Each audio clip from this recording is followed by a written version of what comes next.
नमस्कार साथियों आज का वीडियो एसएससी जीडी एग्जाम 2025 के सिलेबस को देखते हुए इम्पोर्टेंट जीके जीएस के प्रीवियस ईयर्स में आए हुए प्रश्नों पर आधारित है। जी हाँ दोस्तों, प्रीवियस ईयर्स में आए हुए महत्वपूर्ण जीके जीएस के प्रश्नों पर आधारित आज का वीडियो है।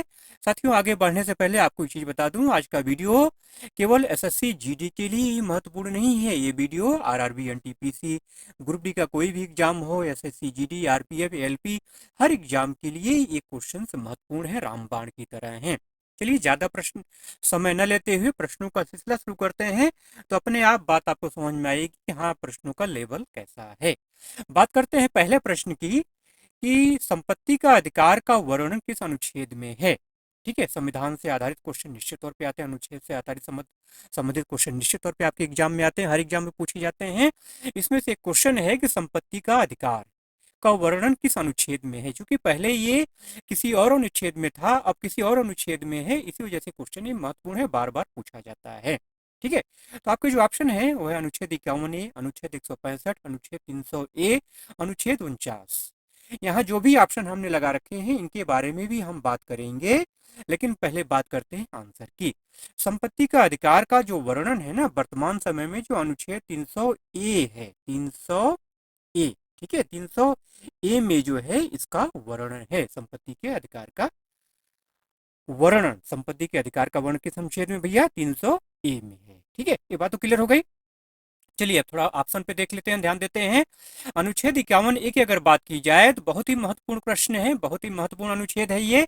इसका संबंध है मौलिक कर्तव्य से, हर साल पूछा जाता है। हर एसएससी का कोई भी एग्जाम हो, किसी भी शिफ्ट में, इस शिफ्ट में नहीं तो अगले शिफ्ट में पूछा जरूर जाता है। वहीं अनुच्छेद 165 की अगर बात की जाए तो राज्य के लिए महाधिवक्ता से संबंधित अनुच्छेद है, अनुच्छेद 165। अनुच्छेद 49 की अगर बात की जाए तो इसका संबंध है डीपीएसपी से। ठीक है मेरे भाई, बात क्लियर हो गई इतना। अब थोड़ा सा हम अनुच्छेद 300A के बारे में बात कर लेते हैं, थोड़ा सा की पॉइंट इसके बारे में महत्वपूर्ण तथ्यों से आपको अवगत करा देते हैं। ठीक है, देखिए, अनुच्छेद 300A जो है, मतलब संपत्ति का जो मौलिक संपत्ति का जो अधिकार है, ये अब मौलिक अधिकार नहीं है, पहले मौलिक अधिकार था। ठीक है, अब कैसा अधिकार है ये? अभी संवैधानिक अधिकार है। पहले जो संपत्ति का अधिकार था ना, ये अनुच्छेद 19 और 31 में था, ये आपको ध्यान में रखना है। ठीक है, 1978 के 44वां जो संविधान संशोधन हुआ था, उसके जरिए संपत्ति के अधिकार को मौलिक अधिकारों की सूची से हटा दिया गया। ठीक है, ठीक, और इसको संवैधानिक अधिकार की सूची में डाल दिया गया। ठीक है मेरे भाई, चलिए अगले प्रश्न की बात करते हैं। टी बाला सरस्वती का संबंध किस नृत्य से है? टी बाला सरस्वती, इसका जो राइट आंसर है, पहले ऑप्शन की बात कर ले, कथकली, भरतनाट्यम, मणिपुरी या कथक। ठीक है, इसका जो राइट आंसर है वो है भरतनाट्यम। ठीक है, टी बाला सरस्वती का संबंध किससे है भैया?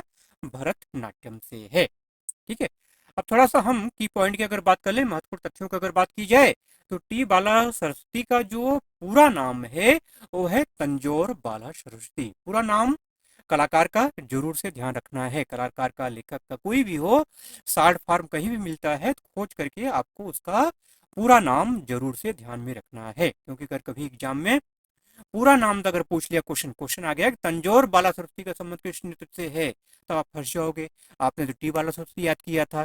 ठीक है ना, मेरी बात समझ में आ रही है ना? देखिए, टी बाला सरस्वती या तंजौर बाला सरस्वती को 1957 में पद्म भूषण दिया गया था, 1977 में पद्म विभूषण से सम्मानित किया गया था। ठीक है, वहीं अगर हम बात करें भरतनाट्यम की, भरतनाट्यम कैसा नृत्य है? एकल स्त्री नृत्य है। यह नृत्य दक्षिण भारत के मंदिरों से उत्पन्न हुआ माना जाता है। ठीक है, और इसकी शुरुआत 2000 साल पहले हुई थी। ठीक, चलिए अगले प्रश्न की बात करते हैं। कनिष्क का संबंध किस वंश से है? मौर्य वंश, प्रतिहार वंश, चंदेल वंश या कुषाण वंश? इसका जो राइट आंसर है वो है ऑप्शन नंबर डी, कुषाण वंश। जी हाँ, कनिष्क का संबंध कुषाण वंश से है। ठीक है, कनिष्क ने जो है 127 से लेकर के 151 ईस्वी तक शासन किया था, और इसका जो शासन था वो अफगानिस्तान, पाकिस्तान और भारत के कुछ हिस्से पर था। ठीक है, वहीं अगर कुषाण वंश के संस्थापक की बात करें तो कडफिसेस, कुजुल कडफिसेस, ये नाम आपको ध्यान रखना। अगर कोई पूछ लिया जाए कि कुषाण वंश के संस्थापक कौन थे, तो कुडुल कडफिसेस, ठीक है, इन्हीं के वंश से संबंधित था कनिष्क प्रथम। ठीक है मेरे भाई, चलिए अगले प्रश्न की बात करते हैं। अगस्त 2022 में भारत का नया राष्ट्रपति कौन बना है? तो करंट अफेयर्स के लिहाज से क्वेश्चन बहुत महत्वपूर्ण है, ठीक है, क्योंकि जो नाम मैं बताने जा रहा हूँ ये नाम बार बार विवादों में आता रहता है। वैसे तो हमारे देश के उपराष्ट्रपति हैं, ऐसा नहीं बोलना चाहिए हमें, लेकिन महाभियोग विपक्ष ने इनके विरुद्ध महाभियोग का प्रस्ताव भी लाया हुआ है। ठीक है, तो क्वेश्चन महत्वपूर्ण है, ठीक है, इसको ध्यान में रखना है आपको। तो ऑप्शन है आपके श्री जगदीप धनखड़, द्रौपदी मुर्मू, भैरव सिंह शेखावत या वेंकैया नायडू। ठीक है, आपको ज्यादा बताने की जरूरत तो आपको है नहीं, ऑप्शन बताने की जरूरत ही नहीं थी, आंसर तो आपने आराम से गैस कर लिया होगा। ठीक है, श्री जगदीप धनखड़। ठीक है, अगस्त 2022 में भारत के नए उपराष्ट्रपति कौन बने हैं? श्री जगदीप धनखड़। वर्तमान उपराष्ट्रपति कौन है? श्री जगदीप धनखड़। ठीक है, अगला प्रश्न है कि प्रधानमंत्री श्री नरेंद्र मोदी के द्वारा नवंबर 2022 में बेंगलुरु में किसकी प्रतिमा का अनावरण किया गया था? समता की मूर्ति, एकता की मूर्ति, विकास की मूर्ति या समृद्धि की प्रतिमा? इसका जो राइट आंसर है वो है ऑप्शन नंबर डी, समृद्धि की प्रतिमा, जिसको क्या कहते हैं? स्टेचू ऑफ प्रॉस्पेरिटी भी कहा जाता है। ठीक है मेरे भाई, आइए थोड़ा सा हम इसके बारे में की पॉइंट को देख लेते हैं। देखिए, जो ये स्टेचू ऑफ प्रॉस्पेरिटी है, समृद्धि की जो प्रतिमा है, इसकी जो ऊंचाई है वो 108 फीट है। ये कांसे की बनी हुई प्रतिमा है और ये बेंगलुरु एयरपोर्ट जो है ना वहीं पर स्थापित है। ठीक है, प्रतिमा किसकी है? ये बेंगलुरु शहर के जो संस्थापक हैं नाद प्रभु केम्पे गौड़ा, नाद प्रभु केम्पे गौड़ा, उनके सम्मान में यह मूर्ति लगाई गई है, 108 फीट ऊंची है। ठीक है मेरे भाई, चलिए अगला प्रश्न देख लेते हैं कि बक्सर का युद्ध कब हुआ था? बहुत ही महत्वपूर्ण प्रश्न है, इसका जो राइट आंसर क्या हो सकता है जरा कमेंट करके आप बताएंगे कि मैं बताऊं? ठीक है, चलिए मैं ही बता देता हूँ। ठीक है, 1761, 62, 63 या 64? देखिए ऑप्शन जो मैंने लगा रखा है ना, क्रम से लगाया, 61, 62, 63, 64। ठीक है, ऐसा इसलिए किया है कि जिससे आपको याद रहे। ठीक है, तो ऑप्शन नंबर जो डी है ना, 1764, इसका राइट आंसर है। 1764 में जो है बिहार के बक्सर में ये युद्ध हुआ था। अब यहाँ पे बात आती है कि किसके बीच में युद्ध हुआ था, इसका परिणाम क्या हुआ था, की पॉइंट क्या है, आइए उसके बारे में हम बात कर लेते हैं। ठीक है, देखिए जो बक्सर का युद्ध है ना, ये 22 और 23 अक्टूबर 1764 के बीच मेजर हेक्टर मुनरो की कमान के तहत ब्रिटिश ईस्ट इंडिया कंपनी की सेनाओं और बनारस राज्य के महाराजा बलवंत सिंह, बंगाल के नवाब मीर कासिम, अवध के नवाब सिराजदौला, मुगल साम्राज्य के सम्राट शाह आलम द्वितीय की संयुक्त सेनाओं के बीच में बिहार के बक्सर में लड़ा गया था। ठीक है, 22 अक्टूबर 1764 को मीर कासिम, सिराजदौला और शाह आलम द्वितीय युद्ध हार गए। ठीक है, बक्सर का युद्ध 1765 में इलाहाबाद की संधि के साथ समाप्त हो गया। ठीक है, ये युद्ध निर्णायक साबित हुआ। इसी युद्ध के बाद बिहार और बंगाल पर ब्रिटिश शासन स्थापित हो गया। ठीक है, उस समय ये भी प्रश्न पूछा जाता है कि उसमें गवर्नर जनरल कौन था? तो उस समय बंगाल का जो गवर्नर जनरल था वो था रॉबर्ट क्लाइव। ठीक है, अगला प्रश्न है कि फुटबॉल के मैदान की लंबाई कितनी होती है? तो आपके ऑप्शन है 50 से 100 मीटर, 90 से 150 मीटर, 100 से 110 मीटर, 150 से 200 मीटर। इसका जो राइट आंसर है वो है 100 से 110 मीटर। ऑप्शन नंबर जो सी है इसका राइट आंसर है, ऑप्शन नंबर सी। ठीक है, आइए थोड़ा सा हम डिटेल में बात कर लेते हैं इसके बारे में। देखिए फुटबॉल के मैदान की जो लंबाई है ना वो 90 से 120 मीटर के बीच में होती है। 90 से 120 मीटर 20 मीटर के बीच में आपको जो भी ऑप्शन मिल जाए उस पर आपको टिक करना है, न इससे नीचे न इससे ऊपर जाना है। ठीक है मेरे भाई, चौड़ाई की अगर बात करें तो 45 से 90 मीटर होती है और फीफा के द्वारा जो अनुशंसित मैदान का जो आकार है वो 105 मीटर लंबा और 68 मीटर चौड़ा होता है। फुटबॉल गोल का जो मानक आकार की ऊंचाई होती है वो 7.3 मीटर होती है और चौड़ाई 7.3 मीटर होता है। ठीक है, चलिए अगले प्रश्न की अगर बात की जाए तो विश्व नृत्य का संबंध किस राज्य से है? आंध्र प्रदेश, केरल, झारखंड या महाराष्ट्र? इसका जो राइट आंसर है वो है ऑप्शन नंबर बी, केरल। जी हाँ, विशु ये केरल का नववर्ष है, विशु त्योहार केरल से संबंधित है। अगला प्रश्न है कि बैडमिंटन में नेट की ऊंचाई जमीन से कितनी होती है? बैडमिंटन में नेट की ऊंचाई जमीन से कितनी होती है? 1.50 मीटर, 1.55 मीटर, 1.560 मीटर या 1.65 मीटर? तो इसका जो राइट आंसर होगा वो है ऑप्शन नंबर बी। जी हाँ, option number B 1.55 metre, 1.55 metre. ये आपको ध्यान में रखना है मेरे भाई, ठीक है। चलिए अगले प्रश्न की अगर बात की जाए तो केरल के वायनाड उपचुनाव में किसकी जीत हुई थी? ठीक है, देखिए 2022 में जो क्वेश्चन आया था, 2022 में जो आपका एसएससी जीडी का एग्जाम जो हुआ था उसमें केरल से संबंधित एक क्वेश्चन आया था। ठीक है, ठीक है, अभी उसके बारे में हम आगे चर्चा करेंगे। तो उसी से रिलेटेड क्वेश्चन मैंने ये बनाया है, आपको हो सकता है क्वेश्चन आ जाए। ठीक है, केरल के वायनाड उपचुनाव में किसकी जीत हुई है? लोकसभा जो उपचुनाव हुआ है उसमें किसकी जीत हुई है? उमा थॉमस, राहुल गांधी, प्रियंका गांधी या नव्या हरिदास? ठीक है, तो इसका जो राइट आंसर है वो तो आप जानते ही हैं, प्रियंका गांधी। ठीक है, राहुल गांधी पहले यहाँ से सांसद थे, उन्होंने सीट छोड़ी, सीट खाली हुई और प्रियंका गांधी खड़ी हुई। ठीक है, और उन्होंने बम्पर वोटों के साथ यहाँ पे जीत हासिल की। ठीक है, राहुल गांधी इसमें कहाँ सांसद है तो आप जानते ही हैं, रायबरेली। ठीक है, एक ऑप्शन है उमा थॉमस, जो अभी मैं चर्चा कर रहा था, एसएससी जीडी एग्जाम 2022 आपका जो हुआ था उसमें एक क्वेश्चन आया था। उसमें क्वेश्चन क्या आया था कि केरल विधानसभा उपचुनाव के धिक्कारा सीट से किसने जीत दर्ज की है?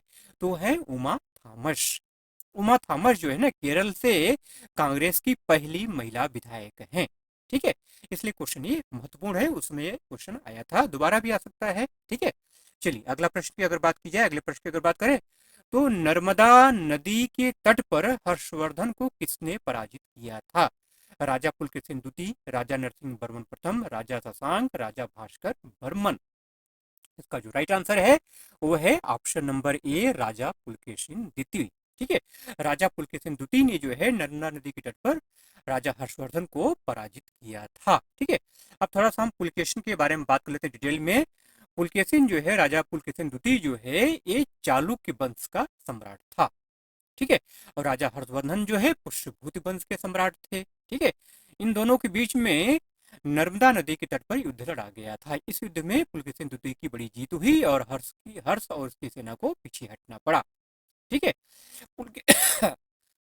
सॉरी, पुलकेशिन द्वितीय जो है ये चालुक्य वंश का चौथा राजा था।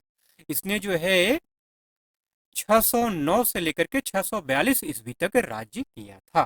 ठीक है, अगला प्रश्न है कि रणजी ट्रॉफी की शुरुआत कब हुई थी? ठीक है, ये आपका क्वेश्चन नंबर 12 है। क्वेश्चन नंबर 12 क्या है? रणजी ट्रॉफी की शुरुआत कब हुई थी? 1931, 32, 33 या 34? इसका जो राइट आंसर है वो है ऑप्शन नंबर डी, 1934। ये आपको ध्यान में रखना मेरे भाई। ये सब क्वेश्चन ऐसे हैं ना जो मैं करा रहा हूँ, इतने महत्वपूर्ण हैं कि ये जो भी आंसर हैं ये आपके जबान पे बाई हार्ट आपको लर्न होने चाहिए। ठीक है, 31, 32, 33, 34 चक्कर नहीं पढ़ना है आपको, क्या 34 डायरेक्ट सीधा जवाब 1934। ठीक है, इसके अलावा कोई ऑप्शन आपके दिमाग में आना ही नहीं चाहिए। अगला प्रश्न है कि अवसरों की समानता का उल्लेख किस अनुच्छेद में है? अनुच्छेद 15, 16, 17 या 18? इसका जो राइट आंसर है वो है ऑप्शन नंबर बी, अनुच्छेद 16। जी हाँ, आर्टिकल नंबर 16। ये क्या है? अवसरों की समानता।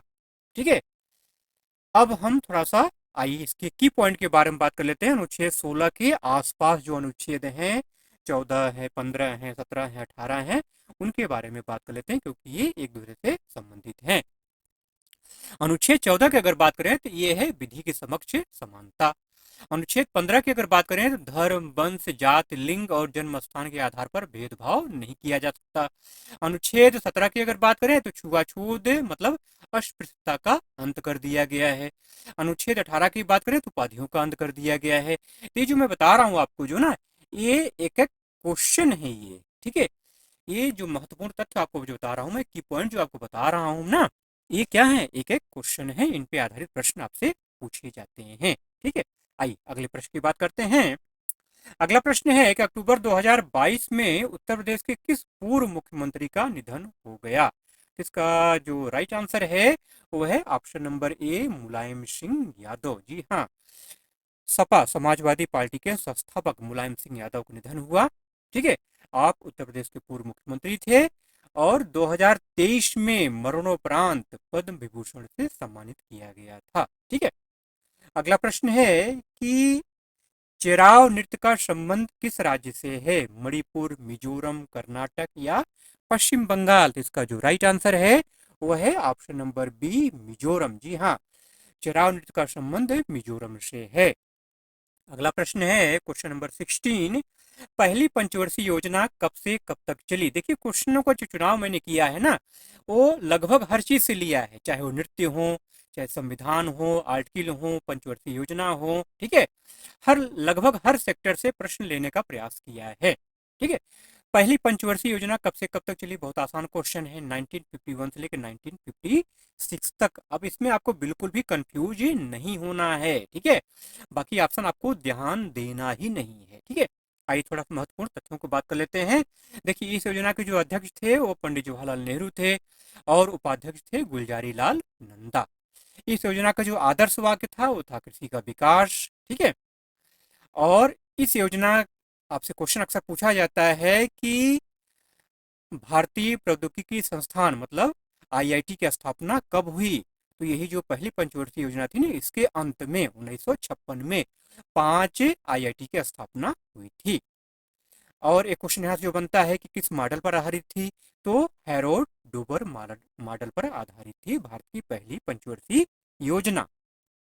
अगला प्रश्न है क्वेश्चन नंबर 17 कि 2022 में त्रिपुरा से राज्यसभा के लिए किसे चुना गया था? इसका जो राइट आंसर है वो है विप्लव देव सिंह।